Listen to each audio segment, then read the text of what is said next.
That's right. That's right.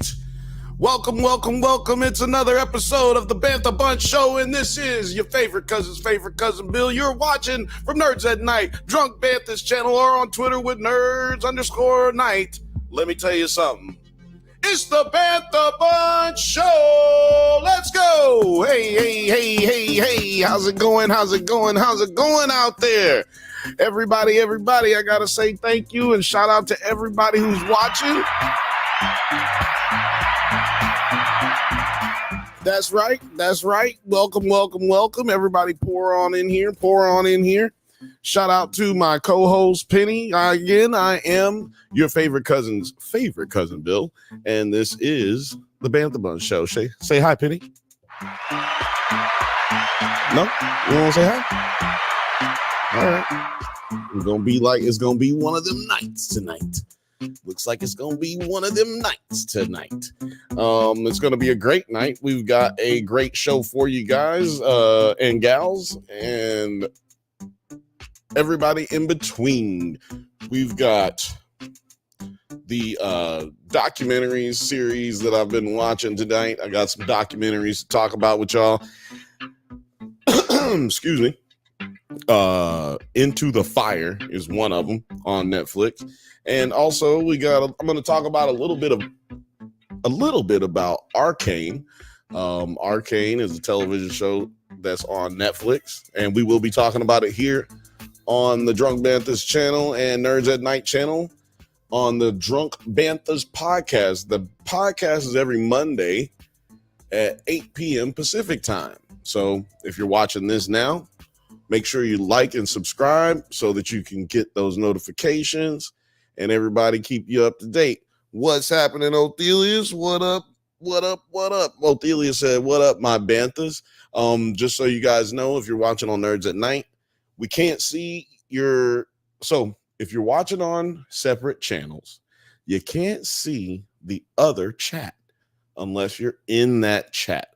So I'll do my best to keep posting your chats onto the screen so that you can get that community vibe with everyone else. Yeah. Also, we're going to be covering George Clooney and Brad Pitt's Wolves. Fifth Bantha says, what up? Gonna watch Wolves now. Yeah, man. Wolves. I'm going to be talking about that a little bit tonight. Right now, I'm about to talk a little bit about this crazy ass show that I saw. Hold on, I gotta look it up, man. I forgot because there's Into the Fire that I watched today. I think it just came out this week. And then there was another documentary that I watched called Jailbreak, Love on the Run. And see, I couldn't put that in the title for this video because that is a long ass title. It just wasn't gonna work. It just wasn't gonna work. And if you're wondering, why did I see a thumbnail about Arcane? Well, that's because we're going to talk about it a little bit today, and also because I forgot that I had watched Wolves.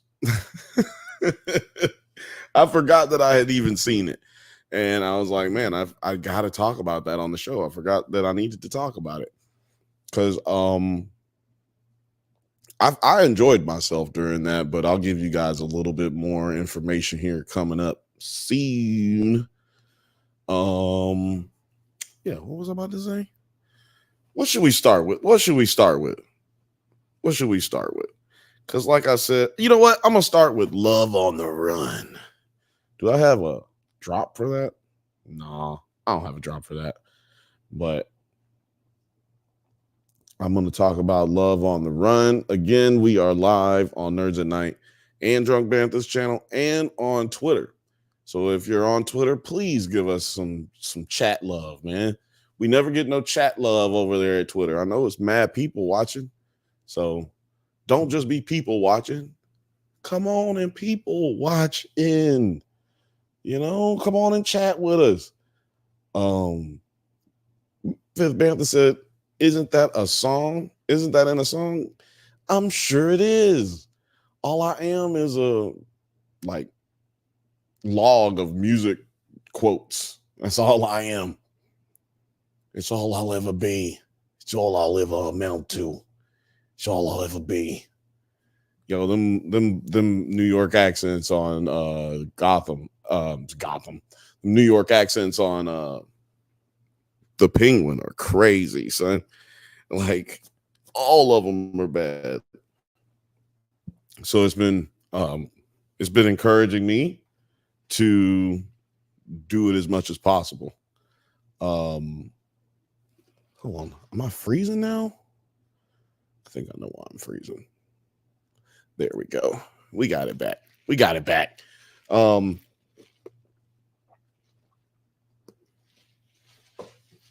Dude, I almost never eat Chick-fil-A for like dinner or whatnot. But your boy was struggling today, man. I had a headache. It was crazy. Sinus stuff. The weather's crazy out here right now. But anyway, y'all don't care about that. Y'all not here for that. Y'all here to talk about crazy documentaries, wild stories, and you're here to talk shit. Make sure you guys talk mad shit in the chat. Matter of fact, I want to talk about the chat first. Yo, it was some people whiling in the chat last week, y'all. I don't know if y'all remember. Maybe some of y'all weren't here, but it was a lot of people paying to say really racist shit. Like mad racist shit. One nigga paid $6 so he could ask me if I like watermelon.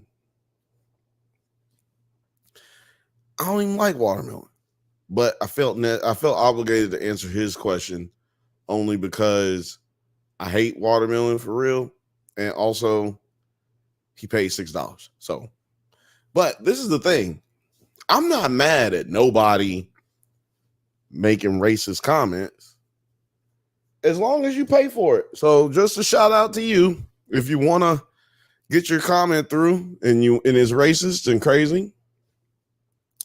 Go ahead, make sure you pay about $6 because we will block the fuck out your ass right after you pay your money. I mean, we're going to take your money, but we will be blocking you. So that's the new policy. Just so it's out there. Othelia said, man, what? Where the fuck was I at? I don't know where you was at. It was last week. Maybe you got off. It was towards the end, I think. I don't remember. I can look it up, I think. Let's see here. Nope, not there. Let's see here. Because Jeff put it in the chat. Oh, here it is. Yeah, it was at like 11:02 on Thursday. Yeah, it would have been like 11:02. This dude said, "Who's your favorite Newport?" I don't know what that means. I mean, I know what that means, but I'm like, come on, nigga. And then another motherfucker says, "Love the hair 5 head." That was creative. Then there was another one. There was a couple more. There were some crazy ones. Crazy ones. Let's see here. Fifth Bantha says, "I'll take any money racist money spends. If they hadn't paid, they wouldn't have been kicked. Or they would have been kicked." Nah, Othelia says, "Nah, I'd say fuck you and keep the money without answering shit." I did. That's what I was doing. But the watermelon one, I was like, yo, nigga, let me respond to this motherfucking foolishness so they know that I'm not bullshitting like let me just respond. But like I said, it was a night where everybody was chatting. So let's keep it going. Let's keep the chat going. Fifth Bantha says Othelia's is wild. Kind of caught me off guard. They just swarmed in, paid for racism, and left. Othelia said, forehead jokes. Nah, drop that Addy. We fighting. Yeah, look, that's the thing. That's the thing. I'm going to leave that up for a second. Because honestly, you can't whoop. That's how I live my life. Like, you can't whoop me kind of rules. If you're out there commenting like that, I know you can't whoop me. So what good does it do me to concern myself with y'all? But that watermelon one, I had to say something. The 5 head jokes, I'm gonna just let y'all know a little secret. I basically looked like this since I was like 20 something. So like you're not gonna offend me. You're not gonna offend me. I'm kind of almost unoffendable.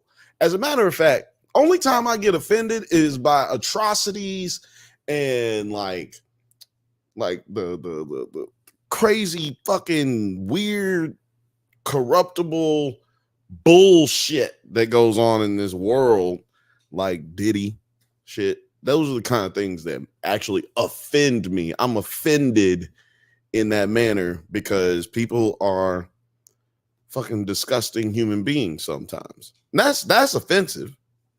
But other than that, it doesn't bother me. Ask chaotic theory if shit bothers me. Ask how hard it is to get me riled up. Fifth Bantha says the only times I've really seen Bill fighting mad, it was in defense of people he cared about. Look at that. Look at that. That's it. I am the Ta-Nehisi Coates of podcasts, baby. I'm the Ta-Nehisi Coates of YouTube. Put that on a t-shirt. I'm the Ta-Nehisi Coates of YouTube. Man, I just came up with that, y'all. Matter of fact, give myself a round of applause. Thank you. Thank you. Thank you. But yeah, man, let's get into the shits. It's a good 13 minutes. Oh, wait. The longest intro ever, y'all. Longest intro ever. Shout out to all the new members. We're up to 65 or something like that. It's maybe 61, something like that. Anyway, shout out to all the new members, man. We appreciate y'all going. We appreciate whoever is a member right now that's been or that has been a member for over the last month, and you've continued to fuck with us into this month. Appreciate y'all, man. I appreciate y'all. Y'all are keeping this shit going. Believe it or not, y'all are keeping this shit going. So we really appreciate every single person who has contributed. And if you can't contribute financially, make sure you just hit that subscribe button or share this with some friends. Even if you're not gonna subscribe, share it with your friends if you enjoy yourself over here, man. You know, it's a good time. New members video out for those who are members. Just came out today, so go check that out. And yeah, also don't forget we have shorts that we do a lot on the Drunk Banthas channel and Nerds at Night channel. And also, if you're a Nerds at Night fan, if you're a Nerds at Night subscriber, brand new video over there. Go check it out. Money Blake Weather got plenty of content for you. What was it? There's a murder in the building. Murder in the building. Yeah. There's a murder in the building video on Nerds at Night. Please go check it out. You're really helping us out. Thank you. Now, back to our regularly scheduled program.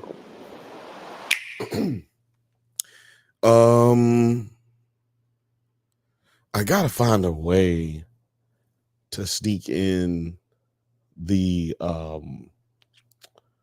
that one song that I have. but I'll figure it out. I'll figure it out. Where? Oh, they're eating the dogs. They're eating the cats. Eat the cat. Eat the cat. They're eating the dogs. They're eating the cats. Eat the cat. Eat the cat. All right, now I'm ready. So this documentary, it's called Jailbreak: Love on the Run. Now, this documentary is about a jailbreak that took place involving a love-struck,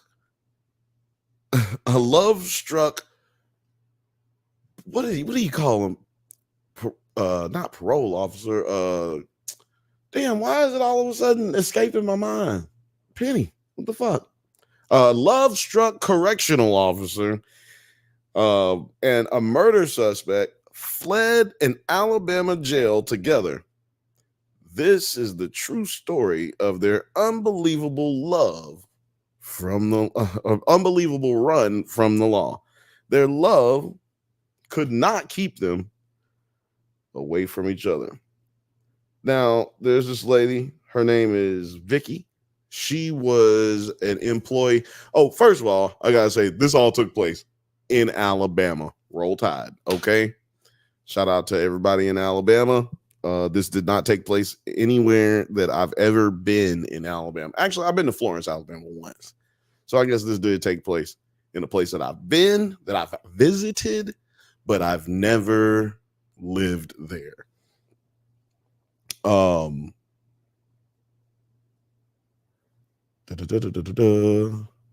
was I about to say? Oh, so this lady, Vicky, she had been working at the correctional facility in Florence for about 17 years.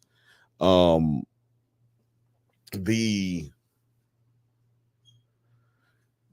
conditions in prisons all over the country are horrendous. You know, no person should be kept in the should be jailed in the manner in which we jail people in this country. And I mean that sincerely. But if you are from Alabama or you've ever been incarcerated in Alabama, you are probably aware that the fact that Alabama and Mississippi, I believe, are the worst conditioned jails, prison systems in the country. They're overflowed at a rate that is insane. They have way too many people in cells. So just so you know, so if you get put into a cell in Florence, Alabama, for instance, in this prison specifically, but it's like this at most all of the prisons in Alabama. If you go into a prison, you go into a cell, you're assigned a cell. In that cell, you're going to be in there with 8 other guys, or it's a cell made for 8 people, right? And I mean, you're talking about a very small area, right? It's basically all bunk beds, but problem with that is that they are so overflowed that you end up having 16 people to one cell. So that's 16 people in a 8-person cell. You can imagine the issues that you run into. It's all kind of funky ass issues. Niggas ain't cleaning their ass like they supposed to. You know what I mean? Like that is a disgusting place to be in, but it also kind of creates the ability for some type of camaraderie to be formed amongst your cellmates, or it could cause friction amongst your cellmates. It's just depending on how you're viewing it, really, I guess. Like, it depends on how you do your time, and it depends on the type of people that you have as cellies, really. But I said all that in a digression from what I'm truly talking about. But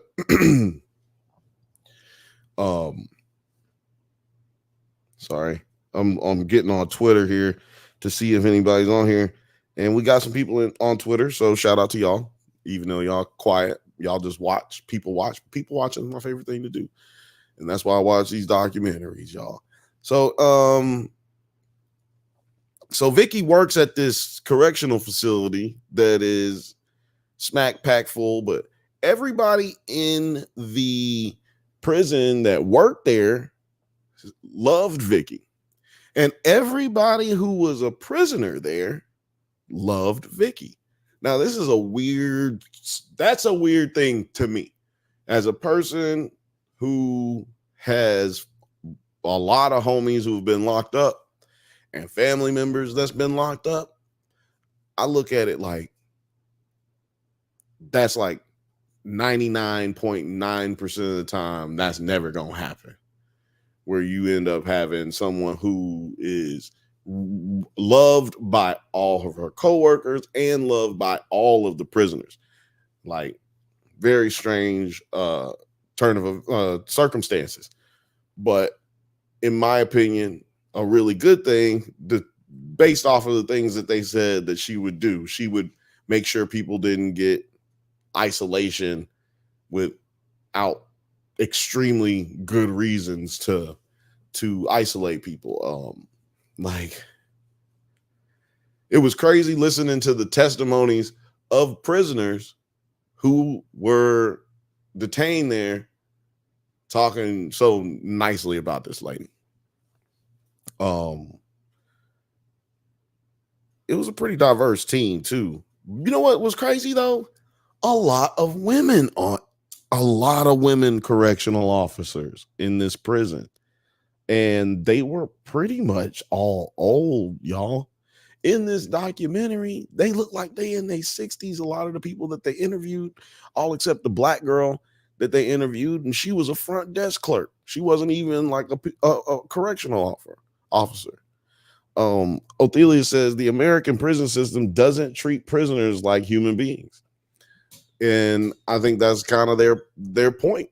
I think that's by design, is what I should say. That's absolutely by design. But like I was saying, man, there was nothing but females. It seemed like there was like 5 guys and 5 females that they showed in this documentary, or maybe 3 guys and 5 females that actually worked in the prison. So anyway, that was a little surprising to me. I ain't gonna lie. I was a little bit like, whoa, why is there so many bitches in here? Because what all of those ladies were able to what all of those ladies conveyed that was consistent among all of them was that it's hard to be a woman in the prison when you've got these men trying to hit on you all the time. And she wasn't saying it was hard being a woman because of them trying to hit on you all. It's like she felt unsafe, or she felt like they were coming on her too aggressively. She felt like they were preying on the fact that they knew that she was in need of some type of attention, if you will. That she, because they would just be like, I like your hair and all this stuff. And the women were very honest about how, you gotta keep your head on a swivel because people will try you and play you.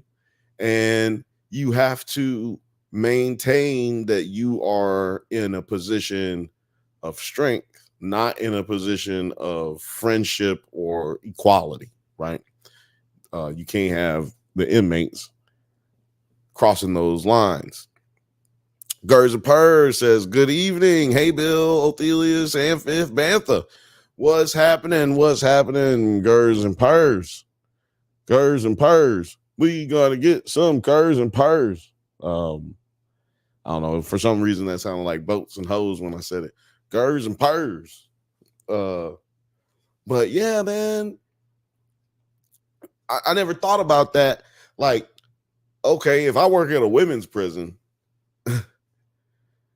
these crazy ass bitches talking to me, trying to throw some oochie wally wally, oochie bang bang at me, I'm gonna be like, man, get out of here with that, because I'm not trying to touch no prison booty. Prison booty got to be the smelliest booty. And I'm talking about, I don't care if you a male, I don't care if you're female. You go into a prison system where sometimes the AC don't work, and sometimes the hot water and the water in general don't work in the showers and shit. And you ain't got no soap because you ain't had no money to go to commissary and your soap is out. Nigga, some people just be, some of y'all sit at the house and don't take a shower just because it's a Saturday. I know it. I ain't going out. It's a Saturday. It's a Sunday. I ain't going nowhere. I ain't taking a shower. I know that. I know it's happening to you right now. So think about the type of mindset a nigga in prison is going to have. Like, he ain't going nowhere. She ain't going nowhere. So sometimes they not going to wash they ass. And me, this is just me. I ain't fucking no bitch. Got all this funk. As a matter of fact, I ain't fucking no bitch that I'm not fucking a girl in a facility that smell like ass and rank water and dirty mop water and shit. So, and Othelia says, damn, so they all just funky. It is funky in prisons. And you can ask anybody, if you go into a prison, it's like got that, it's got that smell. It's got that to it. So my only point in saying all of that 90-second rant that I just went on was that it's a disgusting place to be thinking about sexual things unless you are one of the people in prison. Now, if I'm in prison, man, I want to put my dick on everything, man. I might be putting my dick on ice cream. I'll be putting my dick on the telephone. I'll be putting my dick on pillowcases. I'll be putting my dick on everything if I'm a prisoner. And I guess if I was a female prisoner, I'd be putting my tatas on everything and my ha-ha on everything. I'll be doing it all because that is circumstances of your environment. But anyway, just saying. So so I said all that to say that the ladies there had a hard time. Gers and Purse says, well, Bill, desperate times call for desperate measures. I mean, you're right. Othelia said, dick on ice cream is nuts. Not unless you put your nuts on there, too. You know what I mean? You know what I mean? What do they call that shit? Man, Rocky Road. This is Rocky Road is wild. Anyway, I need to put that on a t-shirt.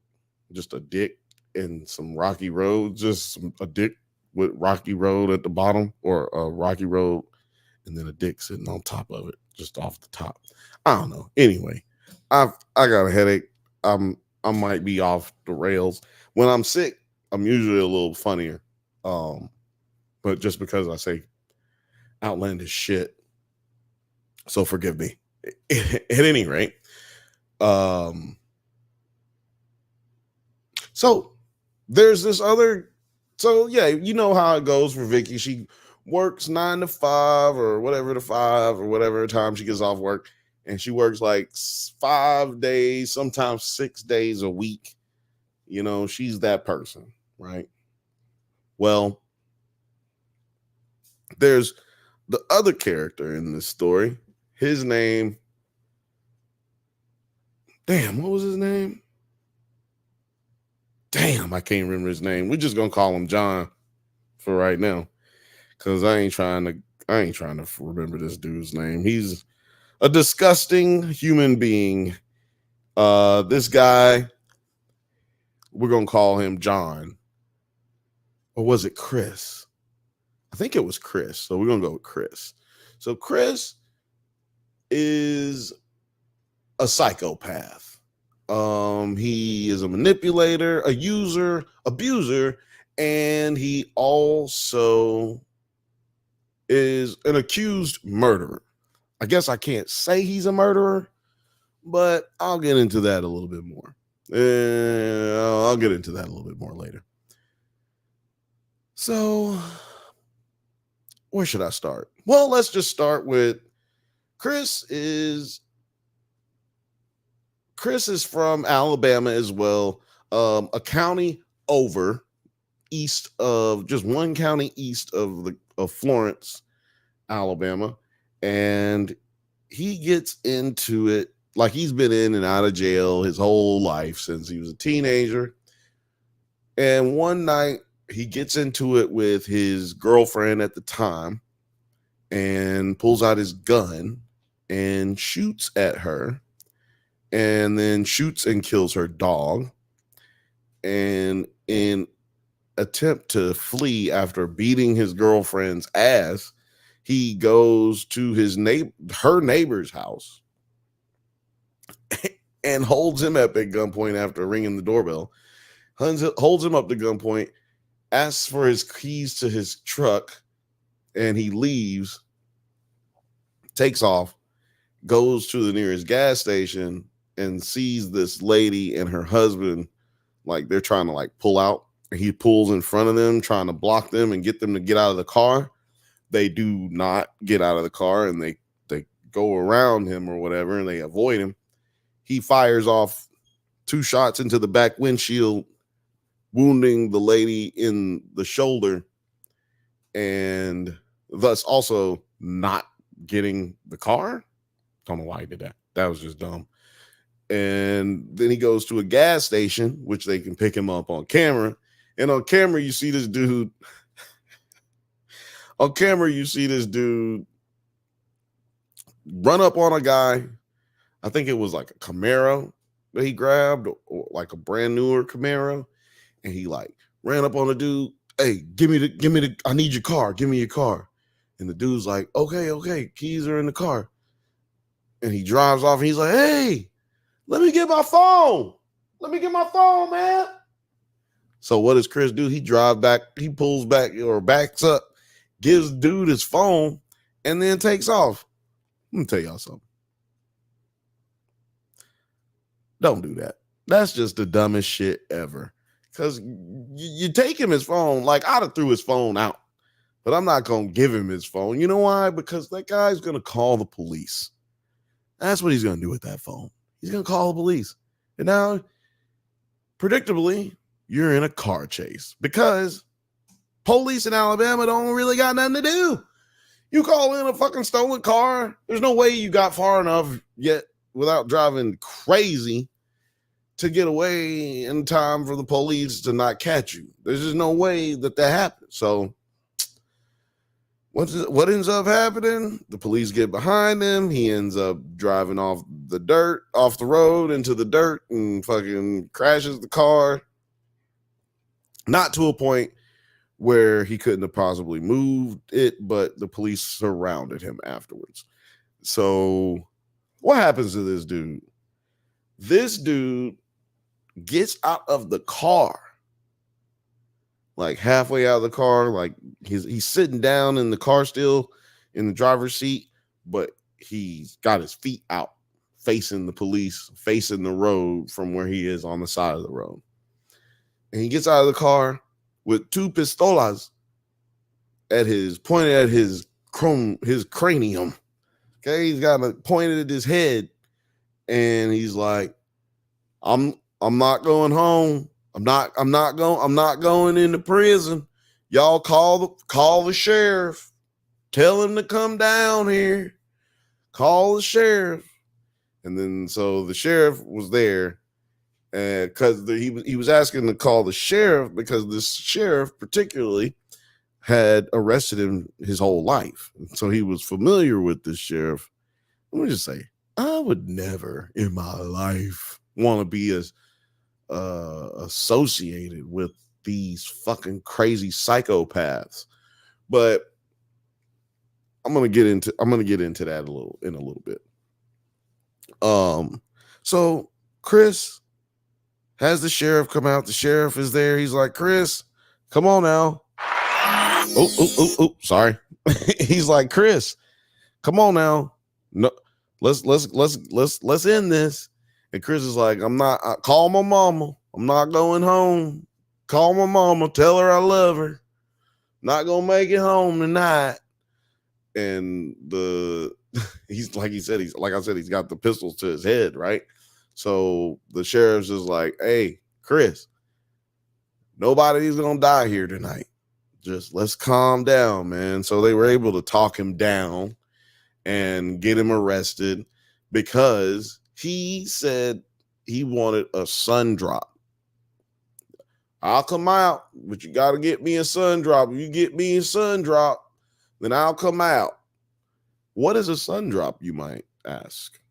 Ooh, Bill, what could a sun drop be? Is it a drug? Is it methamphetamine? No, it's an Alabama native soda pop or soda drink that you get in Alabama. I think it was made in maybe not Florence, but like around there. It was made, created, and now it's distributed. I don't even know if you can get it in California or anywhere else outside of Alabama. But at any rate, I'll come out, but I got to get me a sun drop. You bring me a sun drop and I'll come out. They get this bitch ass motherfucker a sun drop, and he cooperates, and they go to prison, and he gets transferred over to the prison that Vicky works at in Florence, Alabama. He gets sentenced to 70 years, and then he gets sentenced to 5 years, and he's facing 70 on a murder charge. He got 5 years for the crime that I just informed you all about, and then he was also facing a murder charge that would serve 70 years. So he's looking at 75 years, just in this short period of time, very short period of time, in the grand scheme of things. But I digress. Now we have our two main characters have united into this prison system, or due to this prison system. At this point, I'm kind of pissed off, not gonna lie. Kind of fucking mad, bruh. Because if Chris was white, if Chris was black, and I almost didn't have to do this, but I was going to do this game. I was going to say, guess what race it is? Well, we all know Chris is white. You know how we all know Chris is white? Because Chris is alive. Because if Chris was black, when Chris, let me just take you back through the events. And you think about it, if it was a black guy, Chris beats up his girlfriend and shoots at her. Hold on. He beats up his girlfriend and shoots at her. He then shoots her dog, killing it. Then he steals his girlfriend's neighbor's car at gunpoint. And then he proceeds to go to the gas station and steal another car. Well, no, before he steals that other car, he proceeds to go to the gas station and bump into and try to attempt to steal another car. And in that failed operation, shoots into the car. And in that shooting, shoots a bitch in the shoulder. And that's not all. Steals another car at the gas station. Then crashes in a car chase while running from the police, and came out of the car holding not one, but 2 pistols. Let me tell you something. If you black, you ain't got to come out of the car holding pistols to your head, threatening your death. Because you get out that car, pistol or no pistol, they gonna shoot you a lot. You get out of that car and you got 2 guns, man, they would have shot him 300 times. They would have reloaded and just kept shooting him. And let me tell you, the kicker. This guy, Chris, he's 6'9", 320-ish pounds. So not only is he a crazy ass white boy doing all this crazy shit, going around ruining people's lives, but he's also massive. And if you are a police officer out there and you're watching this right now,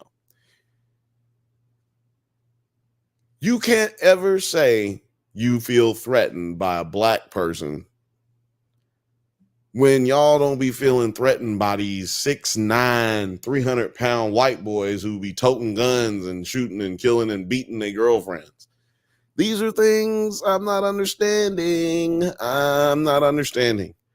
But I lie. That's really just a joke because I completely understand. Y'all are racist as hell, and that's what we do in this country as a policed state.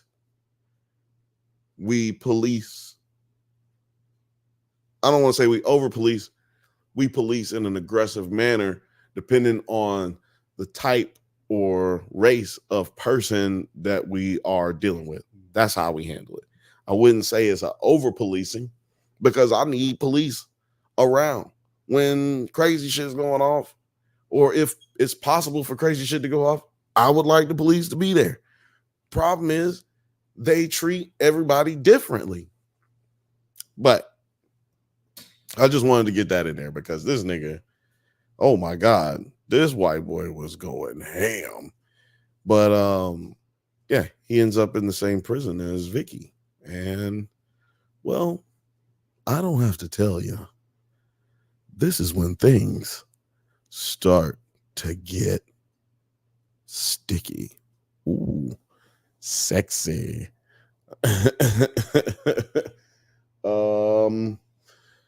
But Gers and Purses, not you talking about D on ice cream while I'm having an affogato.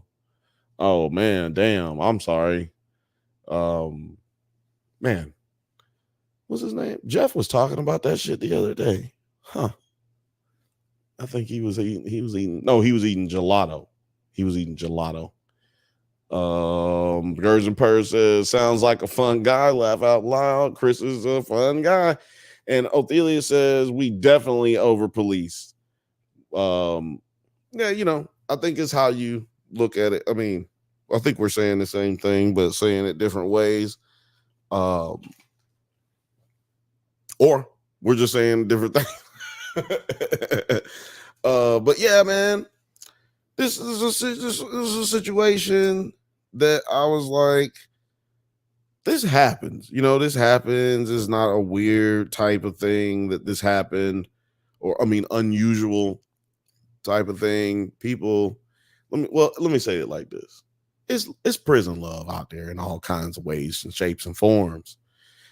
Prison love don't just mean that it's a man taking another man's butt. That ain't always prison love.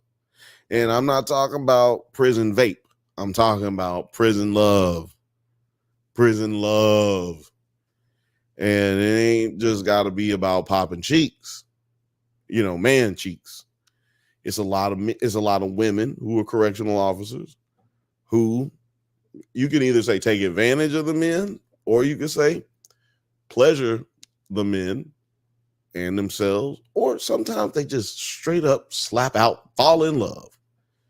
A little side story. My aunt by marriage, she was, I ain't gonna say no names but my aunt by marriage married my uncle. Okay. They had two children, my cousins. What up, cuz? What up, cuz? Love y'all. But their mother got into a relationship. She was a correctional officer, and she fell in love and got into a relationship with one of the inmates. And like 87% of all inmates, or 84% of all inmates, he got out. And when he got out, my aunt divorced my uncle and left him for a prison inmate that she met while she was working. Very unethical, very immoral, and fucked up. Like, that's just fucked up. But I said all that in given context is like I have seen this. I've experienced this in from afar, but within my own family. So yeah, this was interesting to me, only in the sense that I understand how she would have fallen in love. Like I get it, but and she's a single woman. She's a single woman.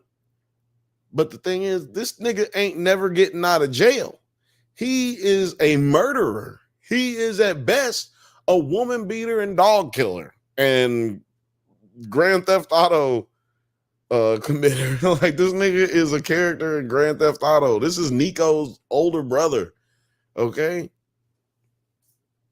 Philmate says, love the accent, Bill. Laugh out loud. Hey, let me tell you something, brother.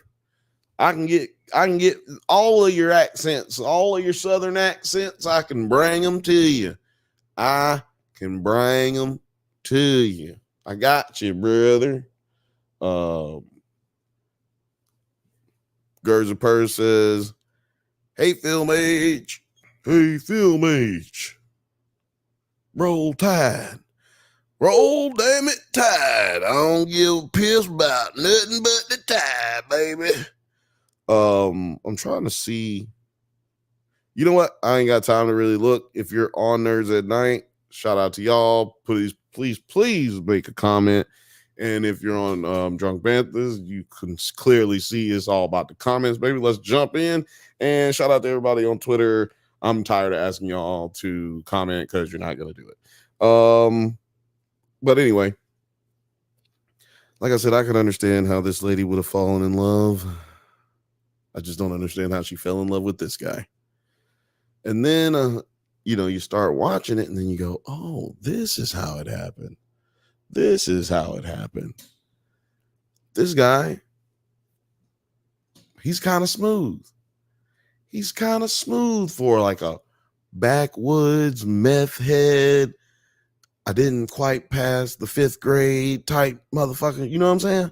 Like, he's kind of one of them smooth talking, like, he talk like this, and he loves to be around certain people.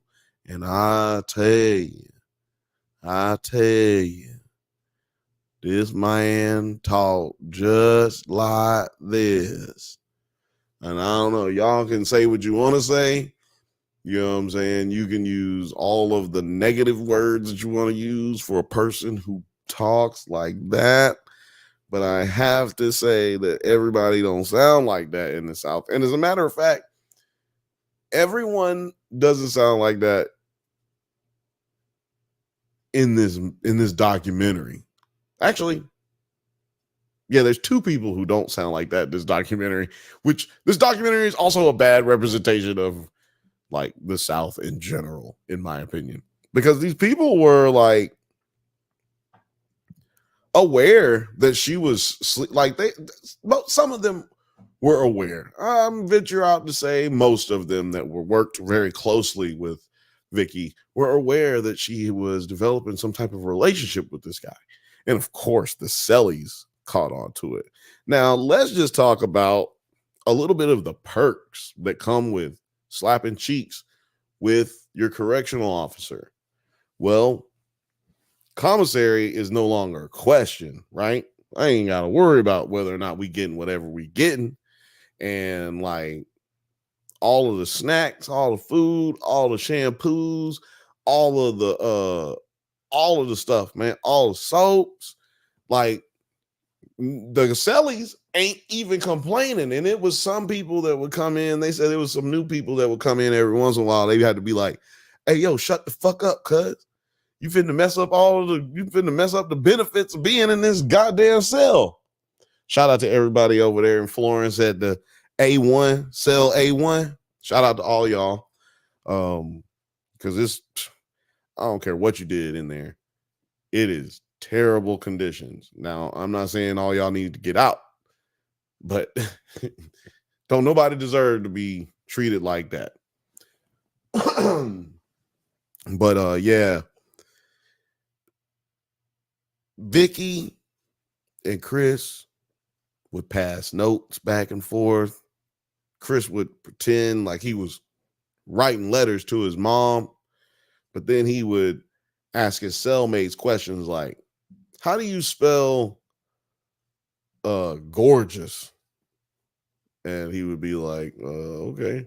How do you say how you spell, like, you know, shit like that, like flirty words, like, oh, I'm flirting with this girl, but you said you was writing a letter to your mama. Why do you need to know how to spell pussy again? Like, like, yo, son, what you mean you messaging your mama all this weird shit? This is weird. So yeah, like the Sellies were able to catch it pretty quick, right? They probably caught it before everybody else, just because Sellies ain't got nowhere else to go. We sitting here, I smell your ass, you smell my ass, but we ain't nowhere near each other ass. It's like, it's just too close, man, for things like that to go undetected. And detected, it went. The gross part about this, y'all, is these people are not attractive people. I don't know how they're going to make this movie. They're going to have to find some dog ugly actors to play these people.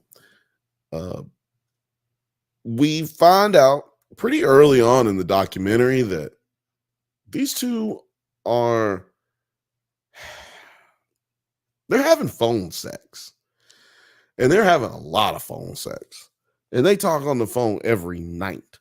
When they were able to finally go through this lady's phone records, she had a burner phone, by the way.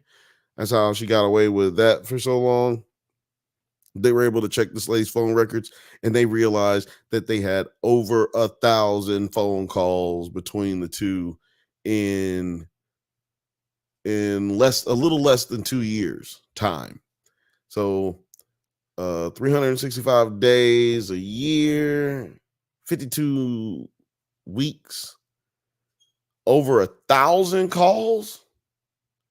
I didn't really think about it until then, like when they were explaining it.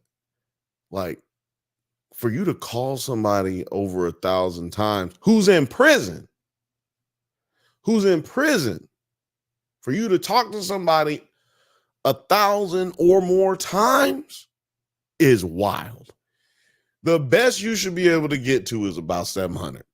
That's the best. If you're not their lawyer too, you should be at best be able to get in touch with them 700 times in 2 years, maybe 725, maybe. And I'm talking about that's pushing it. That is pushing it. Okay. I am trying to figure this out still, but because, like, how is he getting the ability to go to use the phone that many times that late? That's one thing they didn't quite explain that I would like explained.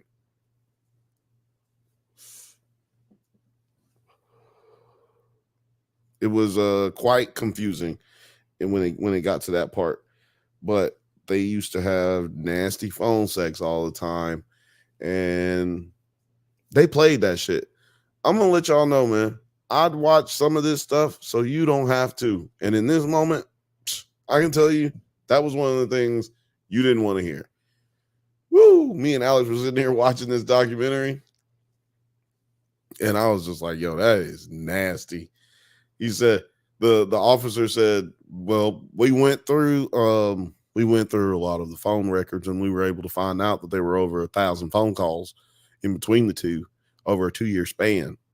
And one thing we realized is when we went back and listened to the tapes of their conversations, we were able to find out that they were having, I mean, it was immediate as soon as you listen to the tapes that their conversations were graphic and sexual natures at times. And we were able to determine that they were having a lot of phone sex, a lot of phone sex. And then, so right there, I am good. Like, I know that they had phone sex. They were very graphic, right? Like, we all know what phone sex, right? We know what that is. How about they played it? How about they played the phone sex? Mm-mm. Mm-mm. Mm-mm. Mm-mm. Mm-mm. Mm-mm. No, it's not right. I shouldn't have to hear that. I shouldn't have to hear that. It was gross. It was nasty. I would love to put it was the weirdest phone sex, y'all. I'm not gonna lie. It wasn't bad that you can't listen to it, but the shit that they were talking about, like their phone sex was, if you were here right now, if I was with you right now, I'd put my hand on your chest and I would lay my head on your shoulder and I would kiss you on your body and we would just lay there. And then she's like, oh, you're so sweet. I'm just so happy. And he'd be like, are your nipples hard?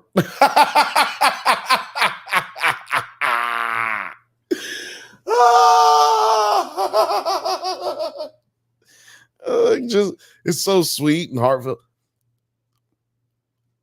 I just can't wait to be in your arms, lay there with you, and just sit in the quiet and think about all the time that we're going to have together in the future. Is your nipple hard? Oh my God, is your nipples hard? That shit was crazy. And she said they like to have been got there. Gerzer said, thanks for the reenactment, Bill.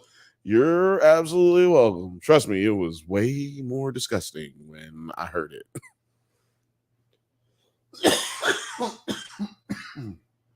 Fifth Bantha said, so you're saying it turned you on. I'm going to tell you what it turned me on.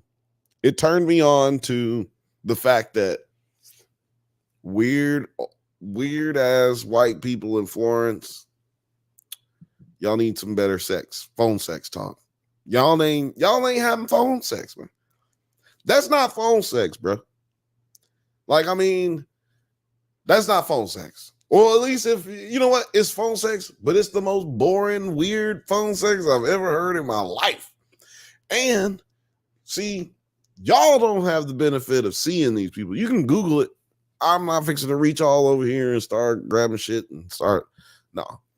But you can Google it and you will see exactly what I mean. These people not looking great. Again, the story is called Jailbreak, a Love Story. I think that's what it's called. Shit, I don't know. I forgot. I took the Google down and now I don't remember. But yeah. Jailbreak. Oh, wait, here it is. It is jailbreak. Jailbreak. Jailbreak. It's jailbreak. Don't be late. Jailbreak, Love on the Run. Jailbreak, Love on the Run. So if you want to see what their faces look like, check it out, because that's what made it gross. I think that's really what made it gross. Had they been two really hot people, I think what it would have been is just funny and sad. But when it was two ugly people, it was sad and gross. That's really what it was. And also, basically, the dude did exactly what I just did. Tell me that they having phone sex and then just play it for me. Like, well, damn, I don't need that. I don't need that in my life. So yeah. I wish it ended there, because on top of the phone sex, they were also having actual sex. They were having actual sex. It was in the prison. Yeah, in the prison. Yeah, remember when I was saying slapping cheeks inside of a prison? They were doing it in the cell that he was sleeping in, living in. How'd they do that, Bill? How the fuck do you have sex with one man in a cell of 17 other men? How do you do that? Well, let me tell you. Come here. Let me tell you. What they would do is they would make up a reason for all of the other cellmates to have to get up and leave. Like they would say Chris has to go to talk to his lawyer, or he has to talk to his lawyer. His lawyer's going to be in the cell, so you guys got to go. And basically every single time he had to speak with his lawyer, they had to leave. What they don't know is there's no reason for Chris to talk to his lawyer. Chris is going to jail for the rest of his life. He's got 70 good years put on his 38-year-old life in 2021. That's it for him, right? Especially with healthcare in prisons. This dude's going to die in prison for sure. Well, yeah, so they used to smack cheeks in the cell, dude. And one of the ladies, when she found that out, one of the ladies that worked there, when she found that out, she was as flabbergasted as I am right now, because she said it. She was just like, man, I can't imagine having sex in that nasty ass place. That is just the most disgusting place to try to have sex. Ugh. Jesus. But he must have been quick, because they made it quick. They made it quick. She was in and out. They got video evidence of her going in and out now. This is all on camera. And you're probably thinking, Bill, what the fuck is going on in Alabama? Why do these people not catch this lady? It's all on camera. They hearing, she's got the phone calls. Like, how is nobody catching this shit? Because they listen to your phone calls. It's all recorded, which is why we could hear it in the documentary. What I will say to that is, yes, I was thinking the same thing. It wasn't until the end, or close to the end, they explained. Actually, it was like right in the middle of the series, or it was an hour long movie. But they explain in there that Vicky is the one who monitors all those things. Vicky is the one who listens back to the recordings. Vicky is the one who monitors cameras, catching people, COs bringing in contraband for the inmates. So she is the one in charge of catching and throwing these motherfuckers out and getting more time for inmates.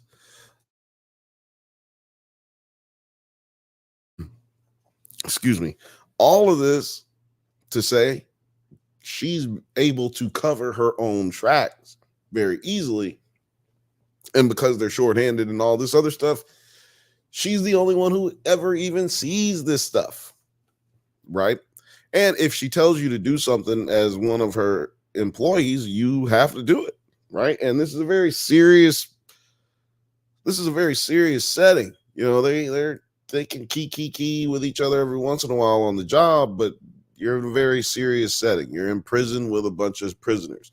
And the problem with the prison system in the state of Alabama is not depending on where you are, but not depending on nothing. You are either going to be in prison locked up with a guy who didn't pay a speeding ticket and now he had to go to prison, which that fucking happens in the state of Alabama. And then that guy will be in the same cell and booking with the same guy who fucking just murdered 6 people and walked around with their heads as hats. These people all get treated the same and put in the same place in the state of Alabama. So I just wanted to point that out. It's like, this is a crazy fucking small place And Vicky basically had the ability to manipulate the situation into where she never really thought that she would suffer any consequences because she wasn't gonna get caught. How you gonna catch the one catching the people who get caught? I almost said the people who get catched. That's what I should have said. How you gonna catch the people who catch the people who's getting catched? Now run that by yourself. Run that around in your mind and tell me when it stops.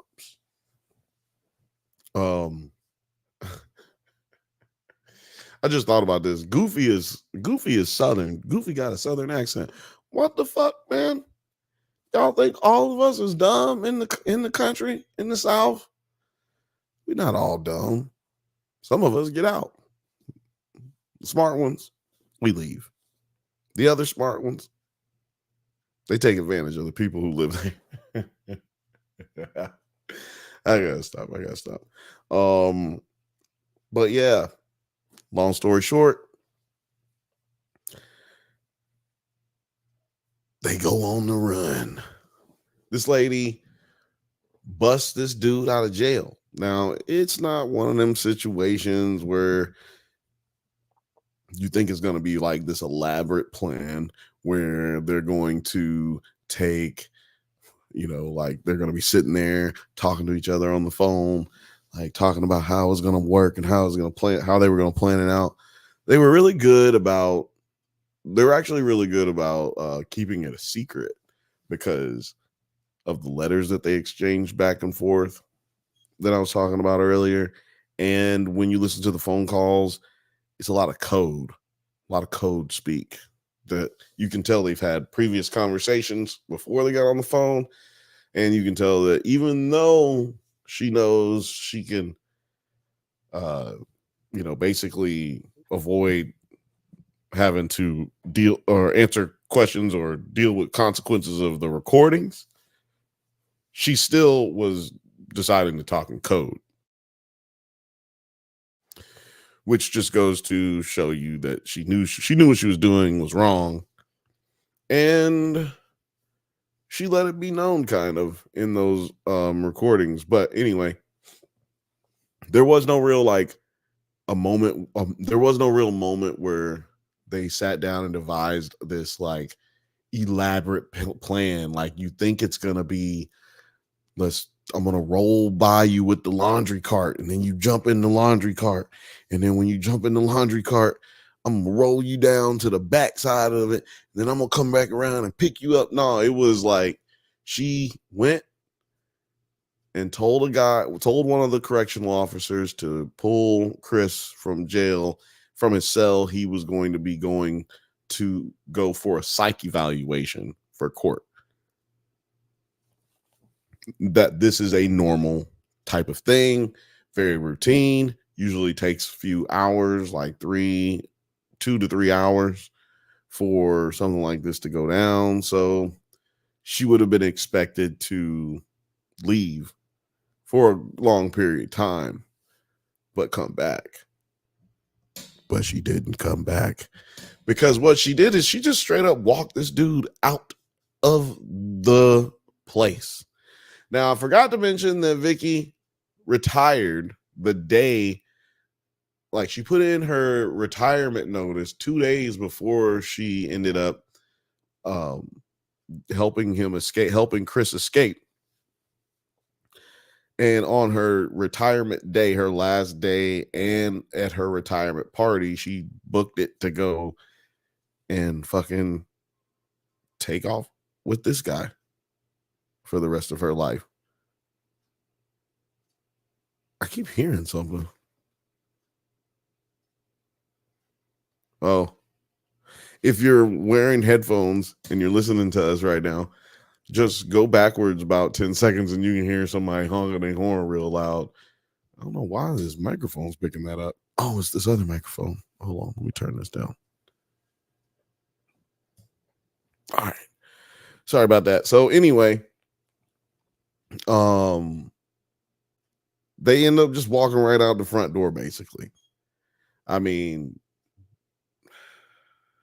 and everyone who worked with her, once looking at the tapes, you could tell that she didn't even try to make it look like they were doing something routine, because when you're transporting a prisoner from one spot to another, protocol is to be behind the inmate, not in front of the inmate. You have to walk with the inmate in front of you to avoid some kind of attack or surprise attack, or it's for your protection and for the protection of the inmate, because if he gets loose and starts doing something crazy, we're gonna have to kill him. I got to kill you. So it's supposed to be for protection of everyone. She wasn't doing that, which goes to show you two things. One, she was breaking protocol and was comfortable in what she was doing, aware, cognizant of what she was doing, being that she was a stickler for the rules that she was, being the supervisor. And it also tells you, too, that she trusted this dude at the same time, right? So they're out on the run. They find out these motherfuckers is running from the police, bro. They breaking the law, breaking the law. And it's up. Now, I don't know if y'all remember this, but I remember it happening just because I was like, oh, God, another fucking Alabama something. It's like all the bad news be coming out of Alabama. That's how you feel when you like from Alabama, when you're from terrible places, when you grew up and it was just a terrible place. It's like, man, you know what? I'm going to take that back. I'm not going to say Alabama is a terrible place. But when you come from a place that has a terrible reputation and it's constantly popping up in the news, that's hard to deal with, y'all. It's like, even though I don't live there, it's like people who know me that aren't from Alabama, when this kind of shit happens, they like, man, look, there you go. There go your people. There go your people. I'm like, this bitch is white with fucking blonde hair. This is a big ass, tall ass country white boy. They're not my people. No, they your people. They your people. They your people. So it's like, whatever. But that's how it is. You are where you're from, where you're from. Can't do nothing about it. All I can do is be me, keep doing what I'm doing. But man, they went on the run though for about 10 days, 11 days, just out on the road, living the life free. I don't have to tell y'all how they got caught, right? Like the internet, cameras, they were able to trace her movements going back for at least 2 years of her, or like a year and a half of her purchasing things in small increments throughout time. Like she would go to Walmart or Target and do grocery shopping and pick up like a camping item as well. So she did one camping item at a time for every time she went to Walmart or Target or something. And so this lady's just like building her shit. And also she purchased some guns, which you can do at Walmart. I don't know if you can do it in every Walmart. Can you do it at Walmarts in California? Put it in the chat. Or just tell me to go fuck myself. I don't know. But she thought things out to the T. And you can tell that she was really with it. Like they would have gotten away with it. In my opinion, they would have gotten away with this had she had a little bit more of a criminal savvy mind, because you can pretty much tell that Chris was making decisions after that. When she got him out you could kind of tell he started making decisions after that where it just, the wheels started kind of falling off. A lot of scatterbrain shit being done. They were able to locate her on a camera and saw her switching cars to this bright orange Ford Odyssey or some shit like that. No, Ford Escape, which is a very bright orange. Well, like sunburst, bright orange type thing. I don't know, color palettes. Fun stuff. But it's alleged that, you know, he would have gotten pretty mad if he saw a big ass bright orange car and for the getaway car. So they ended up trying to spray paint the car green. Oh my God. And when it probably became very obvious that that was not going to work, they ended up ditching that car and buying another car from a guy who sold cars out of his front yard in Tennessee. Yo, I would tell you something. It's wild. You can really do that. Like, you can buy cars from a dude who has just cars lined up in his front yard with for sale signs in them. You can just go on up there and get you one. Which is wild, just wild. Oh man. But no credit, no money down, no interest. No problem. Just oh my God. Anyway, sorry. I'm just laughing at how country these motherfuckers are. But anyway, like I said, they used a series of events to end up finding these people. It's pretty simple shit, you know. It's 2021 at the time. So yeah, man. They picking them up quick, but really not as quick as you would think. You would think it'd be a little bit quicker. I feel like if they were in a bigger city, it would have been easier to find them. In northern Alabama, like if you live in Birmingham, like the center of Alabama is like Birmingham kind of. And once you get further away from that, it becomes more and more rural. So I doubt I feel like the amount of cameras that would have been available to them in a bigger city just wasn't there. The resources just weren't there for them to find them the way that they probably could have, or in a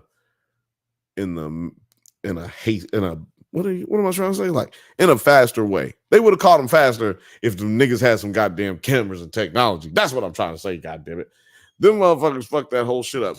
Cause what ended up happening is they find the girl. I mean, they find them in a gray Cadillac that they had purchased. They end up finding them at a hotel room, and they're gonna wait for SWAT to get there. They're in Indiana, by the way. They've been gone for 11 days and haven't made it any further than fucking Indiana. Wild shit. Because the speculation was that they could have been anywhere. And like if they had really just kept driving for a long ass period of time, they could have been in fucking Alaska by that time. It was very sad. But at any rate, they did not get away.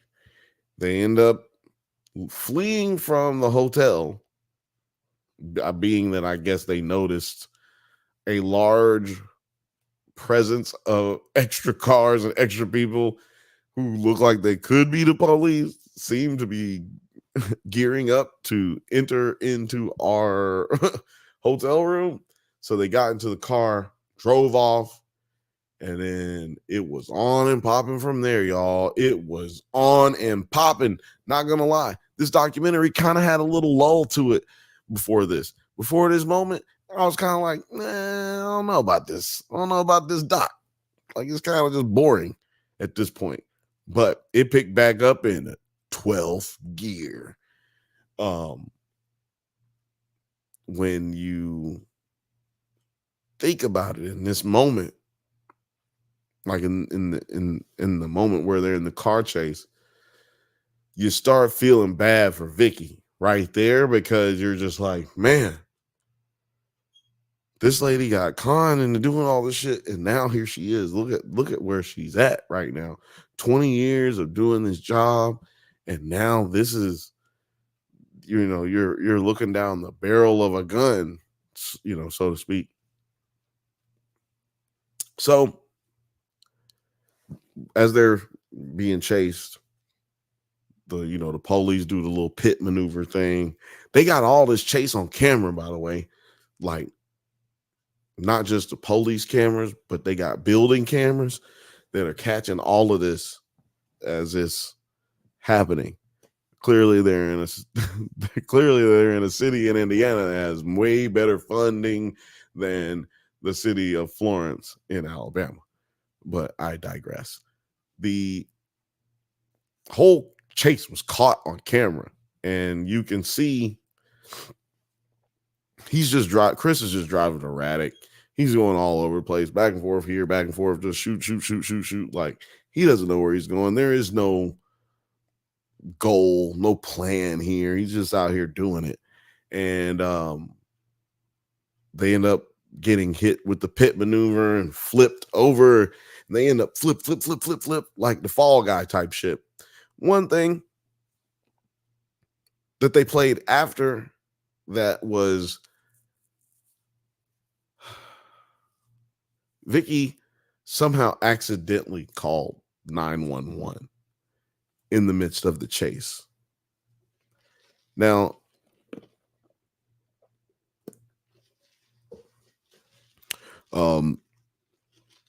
Othelia said Popeyes is better. I would say I don't mess with Popeye's chicken, but I fuck with their shrimp, dog. But Chick-fil-A, to me, it's like Ply said, we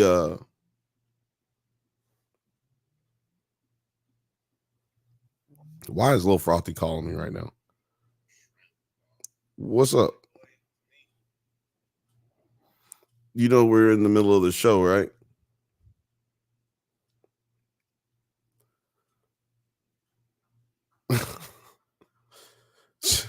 Oh, sorry. Bye. I'm sorry. You called me during the middle of the show. I can't. What do you want me to do? Anyway. What was I saying? I hate when that shit happens. Now I don't even remember what I was saying. But shout out to Lil Frothy. She just called to say hi. Hope she had a good night at work. Where?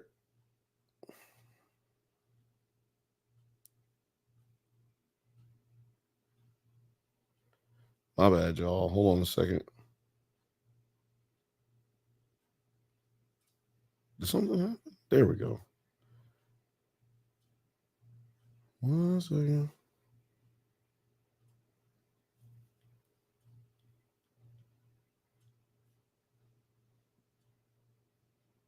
All right. So anyway,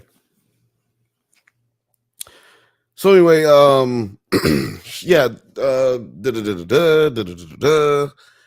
Vicky is in the car chase with Chris. She's in the passenger side. She's frantic. She's looking around, looking at the police. They in the chase. Somehow Vicky ends up calling 911, or her phone ends up calling 911. How? I don't know. I think the Vicky called 911 on purpose, or I thought so. But then when you listen to it, it's not like she really called. It's you when you listen to her talking, it seems like it must have happened on accident. But man, what a crazy accident for your phone to dial 911. I mean, I feel like that's a really hard thing for that to have happened. Maybe she was rethinking things. I don't know.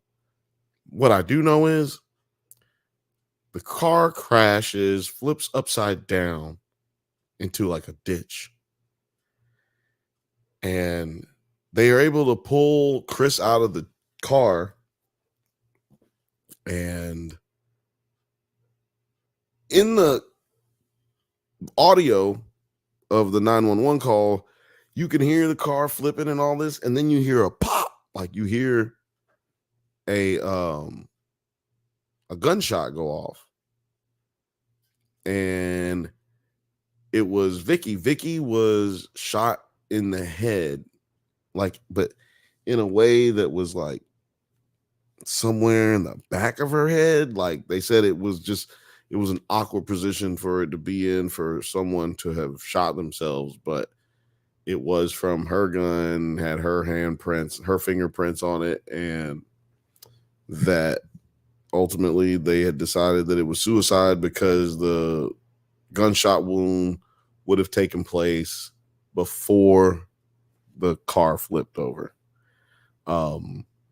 So it was deemed a suicide. I'm going to constantly always go to my grave believing that Chris did it. Why would Chris do it? Why would he not do it? Nothing that he did made any real sense, even at that moment. No, we love you, Frothy. It's okay. It's okay, Frothy. We love you. We love you. But yeah, I just feel like he did it. If it was if the gunshot was in an awkward way or awkward motion or whatever, I think he did it. Like who's doing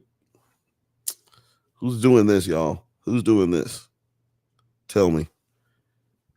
I don't know. But yeah, man, check out Jailbreak. Love and something. Jailbreak. Loving something. Love and damn, why do I keep closing this shit? Yeah, it's called Jailbreak, Love on the Run. Jailbreak, Love on the Run. It was crazy. Believe it or not, I left out a lot of information. I probably won't get to it tonight, but there's another documentary named Into the Fire that you should check out, The Lost Daughter. I watched it today. It's only 2 parts, but I think it's like 1 hour and 10 minutes and then like 1 hour and 20 minutes. So it is a good chunk of time, but sorry, Frog. It is a big chunk of time. So I suggest, checking it out if you got that kind of time, or you can watch it one day and watch the next one. It's Into the Fire. It's about a adopted child that went missing, and then the mother, who was the birth mother, goes out to find out what happened because she's informed by the adoption agency that her daughter had went missing. Now, let's read the little comment here. Fifth Bantha says, or we move to the edge of the state and try to escape a bit to no avail. That sounds like a testimonial. More, he's talking about Alabamians. Sounds more of a testimonial to me because it is. He's speaking his mind, speaking his truth. But anyway, just want to check in with our producer here. Producer Penny, how you doing? Penny. Hey. How's it going? You want to get up? Shake? All right. Well, that's good. That's good enough, I guess. Not interested in participating today, which is weird because she was like hype right before this. Now she's just ducked off, sleep. Stop that. Come here. Just come over here. No? All right. Well, it is what it is. It is what it is. Shout out to Penny P. And shout out to everybody who's watching right now. Y'all are getting it going, getting it up there. Let's get some more people in here. Share it with your friends, your family. But yeah, Into the Fire was a good documentary. I highly suggest it. You know, I hadn't even finished that Monsters documentary that I talked about on this show a couple of weeks ago. I need to finish that. It was really good. But anyway, let's talk about what we came here to talk about. Let's talk about the new Apple TV Plus movie TV show thing. See, it's a movie, but I think they want to make it like a continuation. Like it's supposed to be more after this. But yeah, the Apple TV Plus show Wolves. So look, I keep saying wolves because that's what you're supposed to say when it's multiple. You're not just supposed to be like wolf, the wolves. Look at the wolves over there. Gers and Purr says, "Oh, you're working producer Penny so hard, she needed a rest." Yeah, you should see her.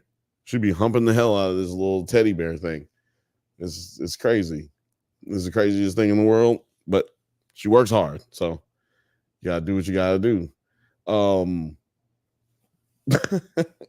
I'm sorry, Penny. I ain't mean to tell all your business, but it's the truth. So, wolf. What do I think about wolves? Well, first of all, wolves. Should I read the description? Let me read the description because I feel like I'm doing y'all a disservice professionally if I don't read the descriptions. You know, Alex be reading the descriptions to y'all, and I don't be reading the descriptions. So am I worse? I think I am. So let's see here. Let's pull it up. Wolves is about two rival fixers, cleanup guys, played by George Clooney and Brad Pitt. They cross paths when they're both called in to help a cover up. Let me restart that over. Two rival fixers, George Clooney and Brad Pitt, cross paths when they're both called in to help cover up a prominent New York official's misstep. A prominent New York official's misstep. Over one explosive night, they'll have to set aside their petty grievances and go. Over one explosive night, they'll have to set aside their petty grievances and their egos to finish the job. So if you didn't understand that, just listen to what I'm about to say. These two, George and Brad, I don't even think that they say their names in the show. I mean, in the movie. Might be one of their names. I think one of their names is Jack. Doesn't really matter because I don't remember which one it was. Little Frothy says, I always thought it was Wolfies. Wolfies? Wolfies?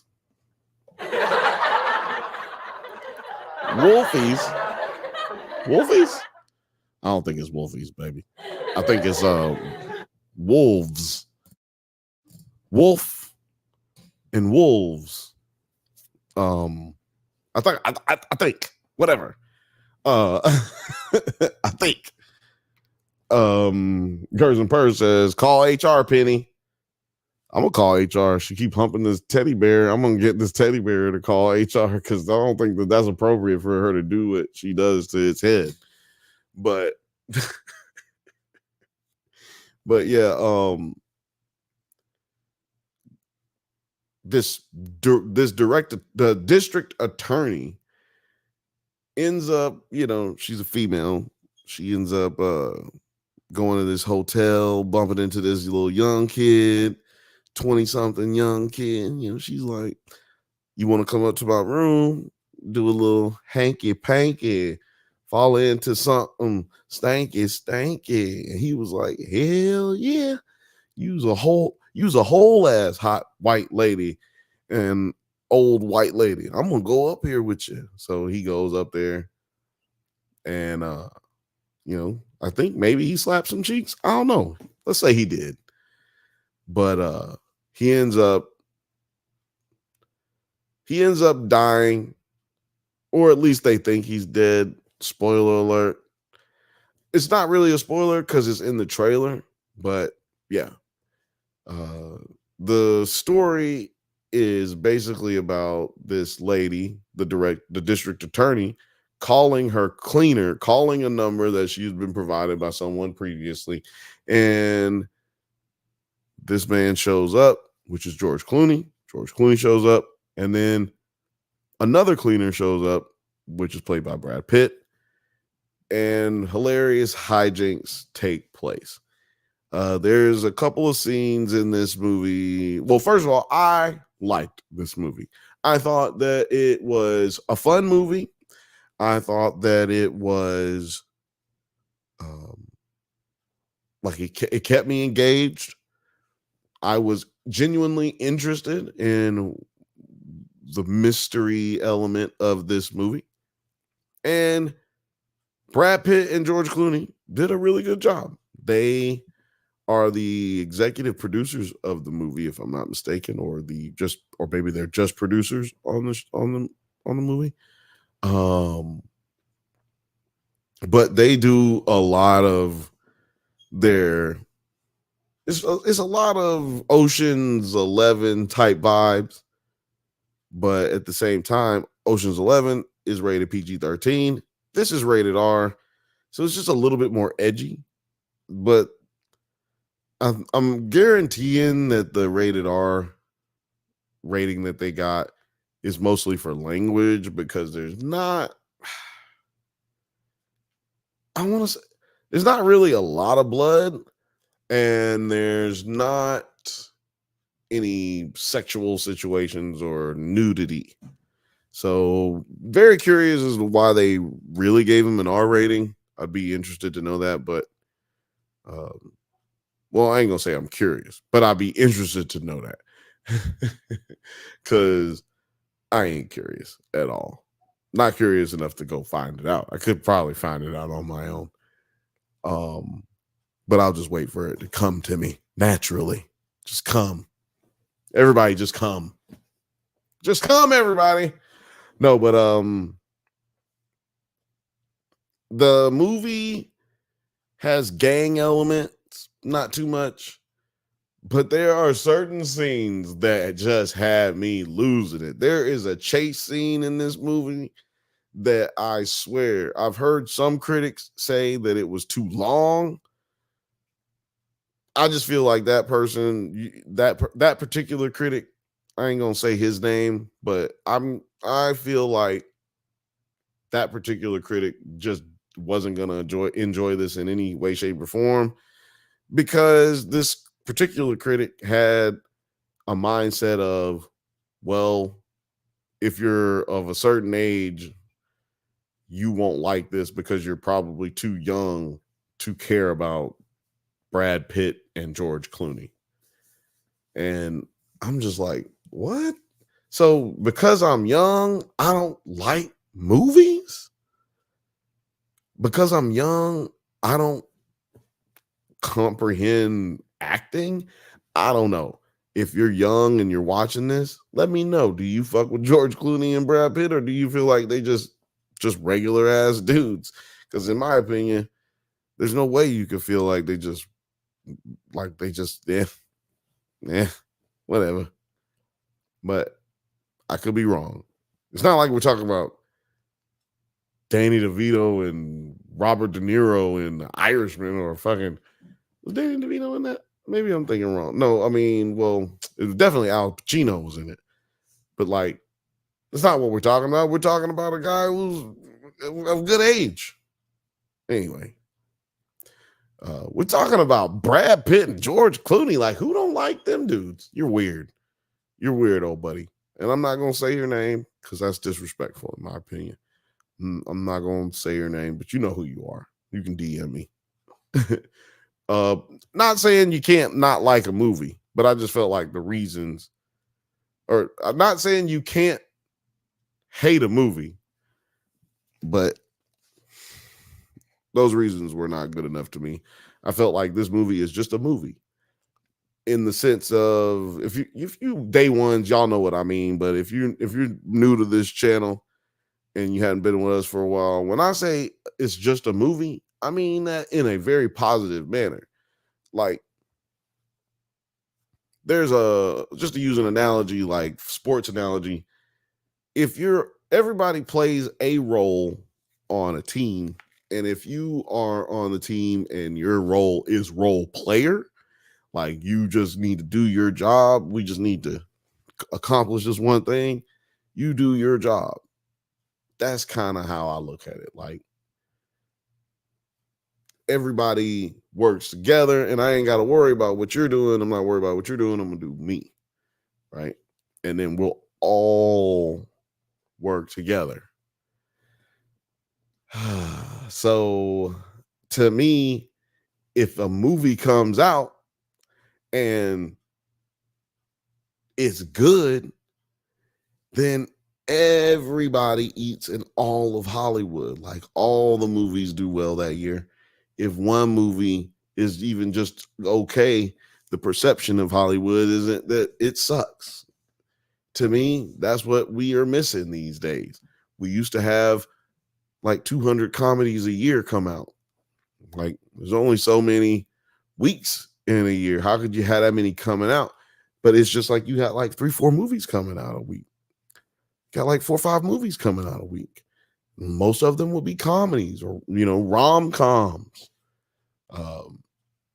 And I think we need more stuff like this. This to me was a comedy as well. It was a dark comedy, had that element to it. Brad Pitt always eating in a movie. I love it. Eating or drinking. So he did his thing in this one. This is a good movie.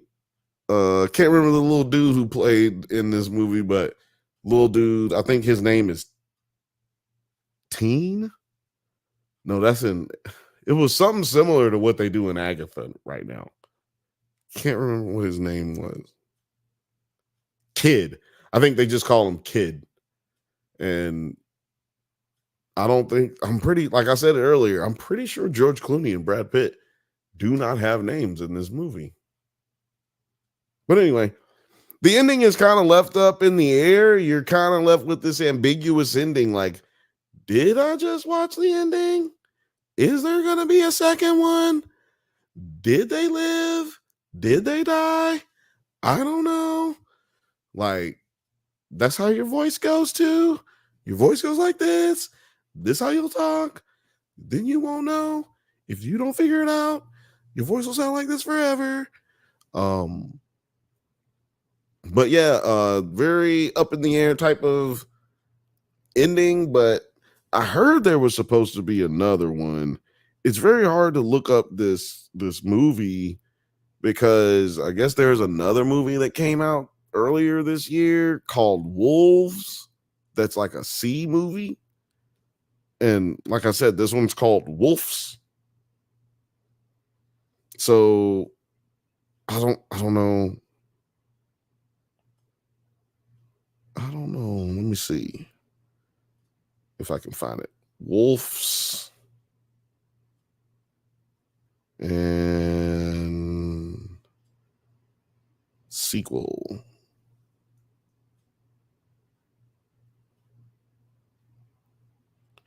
Will there be a Wolves sequel?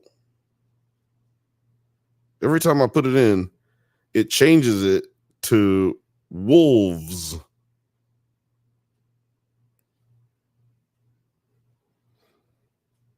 Wolves in the win column for Witch's Son. So Clooney and Pitt premiered the picture at the Venice Film Festival. Theatrical releases have become a pricey hit and miss situations, but the streaming result put Wolves in the win column for Apple, which has signed Watts to script and direct a sequel. So yes, there will be a sequel for this movie. And it'll be a little bit complicated because it all started after Apple won a bidding war for the film all the way back in September 2021, beating out Netflix and Amazon and MGM and Lionsgate. Filming began and the movie was set for a wide release on September 2024. Maybe it'll be up in the air as to who will get the rights. It sounds like Apple's gonna be the one that has the rights, but you never know what in this fucking climate, especially, you never fucking know what's gonna happen in Hollywood. But there will be a Wolves 2, and I can't lie, I'm kind of hype about that. I'm excited about that. I'm really ready to see that. But let me know what you think about the movie if you have seen it, or when you go back and watch it. Come back and tell me what you think about it in the comments, because I might be wrong. It might have sucked. But let me know if you thought it sucked, because this is a pretty big deal considering the way that they went about releasing it in the film festivals and whatnot first, and basically screen testing it on the film elite, because if you are going to film festivals, you are definitely a film elitist. But working it out there first and seeing if it works, that's new-ish. For big budget films like this, is very new, really. And you might say, what do you mean big budget, Bill? This is Apple TV. Well, what could be so big about it? This movie was a $200 million movie. Now, if you think about that, that makes the movie lose a star. So if we had to go 10 stars, I would give this movie a 7.5. But because it was a $200 million movie, I'm going with a 6, because I don't know where that money went. I can't honestly tell you where $200 million went, unless you tell me that 60 million, 120 of it went to Brad Pitt and George Clooney, and then I will believe you. If you told me it cost 60 million to pay both of them, to like 60 million a piece to get them in this movie, I would believe it. But it's probably a deal where they paid them up front, and then when the sequel comes out, they'll probably just get the same amount, but the budget will probably go up a little bit. Who knows? Or they'll pay them less and the budget go down. Who knows? But all I know is I'm excited to see the sequel, because the ending was so like, what? I'm like, yeah, now I need to see the second one. So I can't wait to see that. It clearly won't be for a long time, because they didn't film a second one. So we'll just have to wait. Shout out to everybody who's staying up late. It's almost time to get out of here. Anybody who is watching right now, if you need me to say something about something, go ahead and put it in the chat right now, and I will answer any questions. But I'm assuming there's not going to be any questions to be asked, because I think I've done a really good job today and told a really clear, concise path of understanding these crazy elements of television and movies. Would you consider it a docuseries if it's 2 2-hour episodes, or 2 1.5-hour episodes? Is that a docuseries, or is that just one long fucking movie on Netflix? I don't know. Regardless, like I said, if you got any questions, just go ahead and put them in the chat. And if you're watching this and it's not live, you can still put questions in the chat and I'll answer them, man. We're really good about talking to everybody and staying up with these comments. So, yeah, come on over. I do want to do some shout outs. I want to do some shout outs. Hold on. Oh man, I was trying to do these comments. Where'd they go? Oh, so here we go.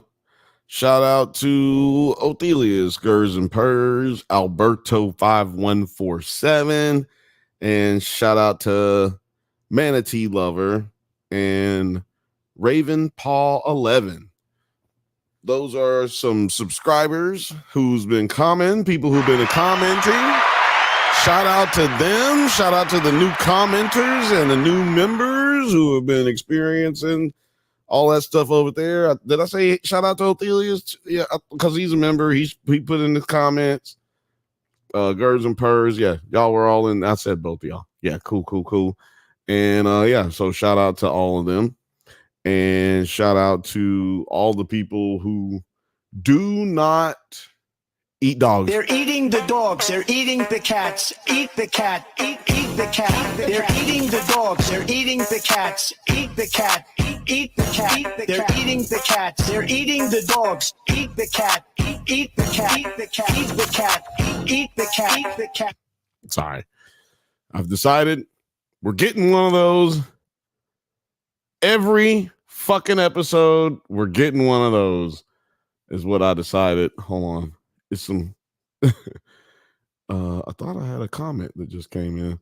Oh, I did have a comment that just came in. Gers and Purrs says, back at you for keeping us entertained. Hell yeah. Let me give myself an applause.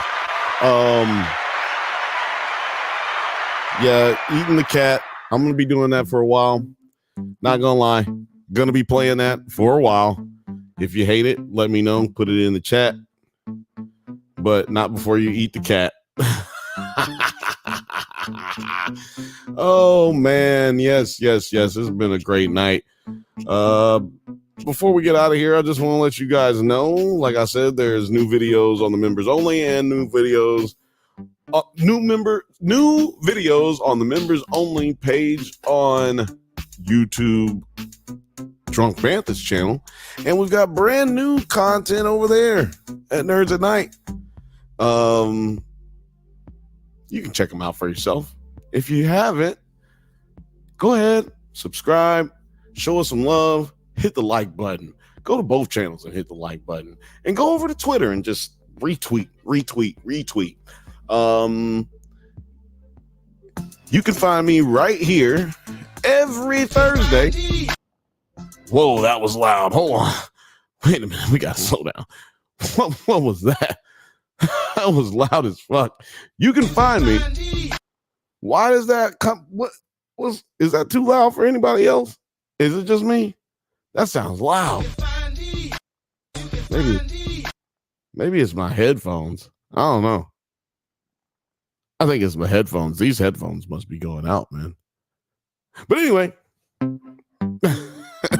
we can get it back going. Yeah, but you guys can find me right here every Thursday, 7 p.m. Pacific time. Usually like 7:15. You know what I'm saying? We on CPT. But it's mostly because we like watermelon. Yeah, fucking cunts. You can also find me every Monday, 8 p.m. Pacific time, right here on the Nerds at Night channel and the Drunk Bantha's channel, and Nerds_Night on Twitter. Mondays, 8 p.m. Pacific time. We talking about all the TV shows and keeping you up to date with your finest of the finest content. Do not forget, we will be in LA at Comic-Con tomorrow, Saturday, and Sunday. If you're in town, please come by, say hi, hit us up on Instagram and Twitter, and we will be right there chilling at Drunk Banthas on Instagram, at Nerds_Night on Instagram and on Twitter. Holla at your boy. This has been a great fucking time kicking it with y'all tonight.